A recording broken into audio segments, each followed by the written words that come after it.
দেখুন বন্ধুরা, ভারতের একজন দাদা বাংলাদেশ সম্পর্কে কি খারাপভাবে মন্তব্য করতেছেন। বাংলাদেশ দেখেছিস কি দাঁড় করিয়ে রেখেছি। আমি বুঝতে পারছি না ভারত সরকারের মাথা কি খারাপ হয়ে গেছে।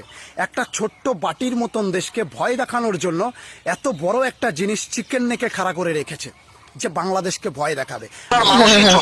তোমরা ইয়ে করবা, ইয়ে একবার করে বর্ডারে যাব আর একবার করে ফিশ মেরে চলে আসবো, তাতেই কাজ আইসো হয়ে যাবে। তোমাদের পাশা লাল করে দিবো। এত বড় জিনিস বাংলাদেশে আইসো তোমরা পাশা লাল করে তারপর আবার পাঠাই দিবো। বাংলাদেশকে ঠেকাতে এত বড় জিনিসের আমাদের প্রয়োজন ভিডিও হয় না। আমি আমাদের বুঝতে পেরেছি আমাদের নরেন্দ্র মোদী এবার পাশা লাল করে পৌঁছে গেছে ভাই, খেপে গেছে পুরো একদম। এক তো বাংলাদেশের ভিসা পার্মানেন্ট বন্ধ করেছে, আমাদের সবকিছু বন্ধ করে দাও। বাংলাদেশ একা চলতে পারে, বাংলাদেশ একা চলতে পারে। বাংলাদেশের মানুষের বিপক্ষে এত বড় যে বাংলাদেশের মানচিত্র রাখবেই না। হ্যাঁ, সে মানতে রাখবা না তুমি।